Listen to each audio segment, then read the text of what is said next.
Olá, seguidores e seguidoras do canal da Prática Política. Eu sou Cláudio Porto, jornalista independente. Neste domingo 14 de abril de 2024, estive aqui na Avenida Paulista, eu e a Alessandra Schmidt, para acompanhar um ato em defesa da causa palestina e também contra os ataques de Israel à faixa de Gaza, nesta guerra que já se estende aí por mais de 6 meses. Como é enfrentar uma vertente, uma ideia política, uma ideologia política que tem sustentação pelo imperialismo? É com informação, né? Informando as pessoas. É que hoje, infelizmente, a mídia, no geral, ela não informa, ela desinforma. Então, com a informação, a gente consegue combater o mal. Esse mal que está atingindo o mundo inteiro e o resultado e o fruto que está acontecendo agora. Esse não é o primeiro genocida que essa linha de raciocínio comete, né? Por que os países, Alemanha, França, estão apoiando? Porque eles fizeram a mesma coisa. Namíbia, Argélia, em vários países da África, muitos massacres que eles fizeram, muito genocida. Então, Israel hoje nada mais, nada menos uma continuidade e ela representa esses países criminosos.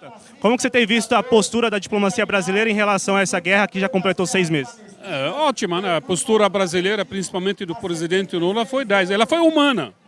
Não é questão de direita ou de esquerda, é a questão humanitária. Então, quem reage com a causa palestina, quem repudia esse massacre, e esse cerco e essa fome imposta em cima de um povo, ele é puramente um ser humano que tem um coração vivo. Por que não é uma guerra o que está ocorrendo na faixa de Gaza? Então, não é uma guerra porque Israel ocupa militarmente a Palestina há mais de 70 anos, 76 anos, né? Você tem a Guerra de 48, que ela causa a fundação do Estado de Israel, que foi uma guerra, não foi uma fundação de cartório. E você tem a Guerra de 67, que foi a tal Guerra dos 6 Dias. As pessoas que já ouviram falar, Israel ocupou nessa guerra o deserto do Sinai, do Egito, as colinas do Golã da Síria e ocupou a faixa de Gaza e a Cisjordânia. Até hoje ele está ocupando a colina de Golã da Síria e a faixa de Gaza e a Cisjordânia, que são territórios palestinos. A administração civil ela é coordenada por militares do Exército, Forças de Defesa de Israel, na Palestina. A Palestina não tem exército, não tem tanque de guerra, não tem avião, ela não tem lança-morteiro, ela não tem corpo regular armado, né? Ela não controla suas fronteiras. Então, por exemplo, quando se fala na televisão não chega ajuda humanitária, porque quem controla a fronteira por terra é o exército, a fronteira marítima é o exército de Israel, que não permite que ninguém da Palestina entre 20 quilômetros no mar. Então a Palestina não tem nem sua soberania do oceano, da parte que sobrou do seu território. E ela não tem controle, inclusive, sobre a fronteira com o Egito, que não tem nada a ver com Israel. Então essa é outra prova cabal. Por que é Israel que não permite que a fronteira com o Egito e a faixa de Gaza se abra? Porque quem controla a faixa de Gaza é o exército israelense. E aí você bombardeia populações civis, desarmadas, bombardeia mulheres e crianças.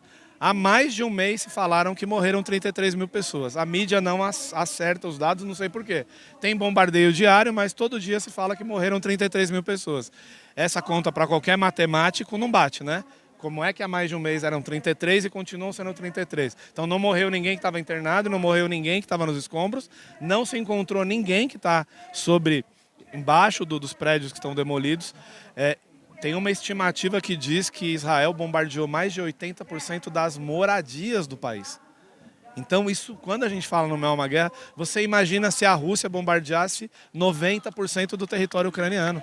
Se os Estados Unidos bombardeassem 90% do Japão. Ele é recriminado até hoje por ter bombardeado 2 cidades, Hiroshima e Nagasaki. E mesmo assim, essas cidades, elas não morreram a população inteira. Então você imagina o que é essa desproporção de matar mulheres e crianças com o argumento que você está combatendo algum combatente islâmico, né? O que te trouxe aqui à Avenida Paulista na manhã deste domingo para defender a causa palestina? O que me trouxe foi a revolta de ver tantas crianças sendo sacrificadas, sendo assassinadas, de um povo altamente armado. Eles atiram nas crianças desarmadas, eles fazem tudo o que eles querem, destruíram os hospitais, destruíram as faculdades, destruíram, eles atacaram os palestinos nos hospitais, eles estão amputando as pernas, os braços, estão fazendo coisas que a gente não aguenta mais ver no Facebook, e a gente vê essas desgraças, não tem como ficarmos quietos. A gente chora quando vê esses inocentes morrendo do nada. Eles eram um país rico em petróleo, gás. Eles querem riqueza dos países árabes.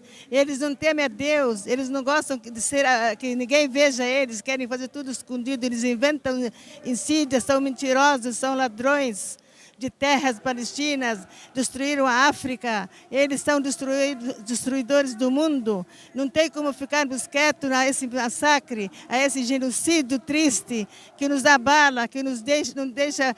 Toda vez que eu vou comer, eu penso nas criançadas sem alimento, sem água, sem nada em casa, sem os pais. Quantas crianças ficaram órfãs? A gente já viu várias vezes isso acontecer e não é uma coisa boa. Na verdade, é uma coisa horrível que está acontecendo. E também denunciar essa infiltração do sionismo em tudo quanto é Estado e instituições, mesmo no Brasil e em outros estados, instituições acadêmicas, instituições políticas. Então é uma coisa que está realmente disseminada no mundo e é preciso combater esse tipo de ideologia. Como é que funcionou a convocação e o que você achou da adesão a este ato aqui neste domingo 14 de abril? A gente estava meio parado porque nós estávamos no mês sagrado de Ramadã. Era muito difícil mobilizar, inclusive terminou agora. A ideia inicial era que não se fizesse nesse domingo, para fazer num próximo domingo mais organizado. Só que o que acontece na Palestina não pode esperar. Então a gente falou, vamos fazer o ato nesse domingo, fazer a convocatória, como sempre fazemos pelas redes sociais, cada um na sua rede social, a Frente Palestina na rede dela como um todo, e a gente resolveu fazer. A adesão talvez não tenha sido o que a gente esperava, eu até acho que é por conta desse final de Ramadã, é o primeiro domingo depois do Ramadã, e muitas das famílias acabam fazendo essa congregação junto do final do Ramadã. Mas eu acredito que foi positivo o ato, porque a gente veio, mandou recado, as pessoas ouviram a gente, a Paulista hoje é aberta, está todo mundo passando para lá, para cá, mesmo sem intenção, eles acabaram ouvindo, viram, tem um pessoal lá que está apoiando a causa palestina, os movimentos e partidos políticos, muitos movimentos sociais e partidos políticos, nessa data específica, nesse final de semana, eles têm muita atividade interna.